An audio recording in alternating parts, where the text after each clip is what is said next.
TeraFlex's front pneumatic dual-rate sway bar for the Ford Bronco is the best option for disconnecting the front sway bar. The dual-rate design uses compressed air to disconnect the outer bar, allowing you to drive with a trail rate bar when off-road. This will give you more flex in the front suspension, making those off-road obstacles become a lot easier.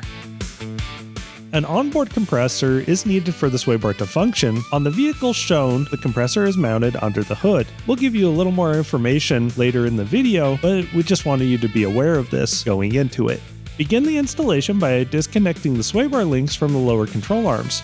You can try the impact gun, but it's likely you'll be doing this with a wrench and hex key combo to get it off. Disconnect both sway bar links to be able to swing the sway bar up.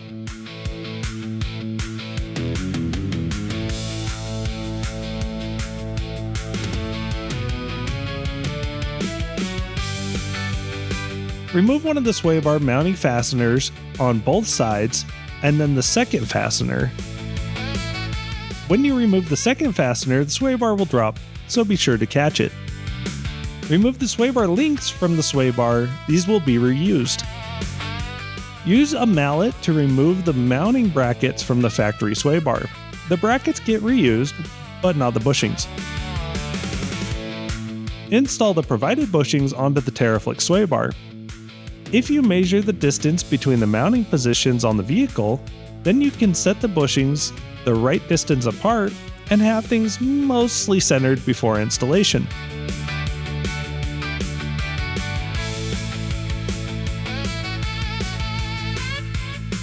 The mounting brackets go on the bushings. It's a tight fit, so if the bushing won't go in all the way, then don't worry. We will show a trick to get the brackets on later.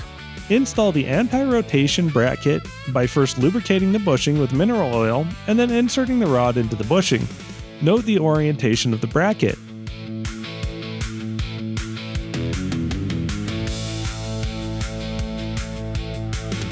Attach the rod reinforcement to the rotation prevention bracket. Put blue thread locker on the bolt. It will be inaccessible once it's on the vehicle, so make sure the bolt gets tightened before the sway bar is installed on the vehicle.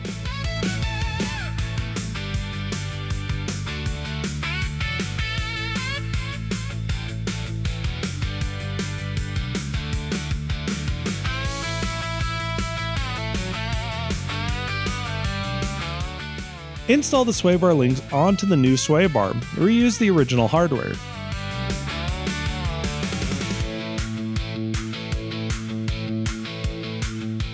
Remove the mounting studs from the vehicle. The provided bolts are longer than the studs, so it'll be easier to put it on with those. Install the sway bar onto the vehicle. You'll want a second pair of hands to hold things up. As stated earlier, the mounting brackets are hard to get around the bushing. If you can get one bolt started, then use a jack stand to push the bracket up enough to get the second bolt started. Tighten down the bolts, and the bushing will seat itself into the bracket.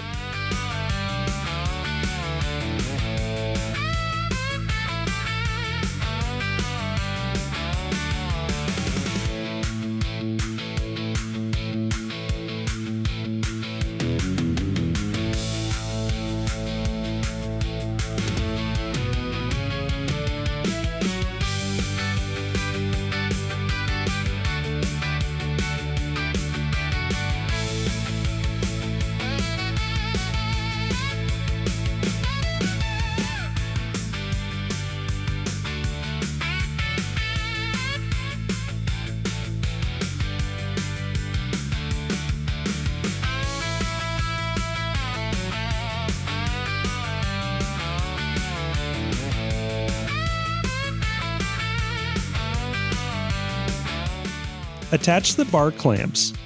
They get pushed up to the bushing to prevent the bar from shifting left or right.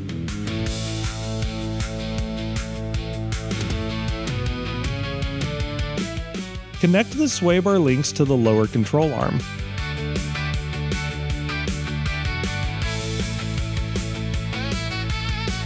The next step is to install the air line. An onboard air compressor is needed. Depending on where it is located, the air line needs to be run to it. For the example shown in the video, the compressor is located in the engine bay. The air line runs from the pneumatic housing up to the compressor. We were careful not to have it too close to the exhaust or the engine. These can get hot and melt the airline. The kit includes a solenoid and all the fittings to mount it either to a compressor directly or remotely.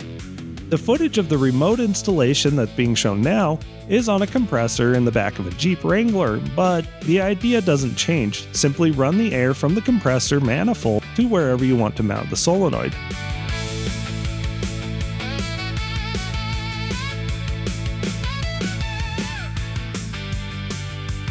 We provide a rocker switch in the kit that can fit into a rocker switch panel or mounted directly to the dash. If your Bronco has auxiliary switches, you can use one of those. The written instructions provide a detailed wiring guide. The sway bar is now fully installed. Its position on the vehicle makes it necessary to install a skid plate to protect it. While any steel skid plate will technically work, the TeraFlex skid plate fits around the pneumatic sway bar housing and will fully protect it from rocks while out on the trail. It has the added benefit of also protecting the transmission. To install, loosen the bolts on the OEM bash plate. If you happen to have a plastic engine undershield, 2 extra bolts have been provided to be loosely installed in its place. You may need to modify the plastic undershield to install all the bolts. Remove the bolt that goes on the transfer case skid plate. Install the barrel nut onto the square hole to the left of the bolt you just removed. Lift the skid plate up and slot the front end into the loosened bash plate bolts. On the rear end, install the provided hardware in the transfer case and skid plate barrel nut. In the front, add the provided hardware to the remaining 2 threaded holes and final tighten everything. With that, you should be all set to go out on the trail and disconnect your sway bar with the flick of a switch. Thanks for watching.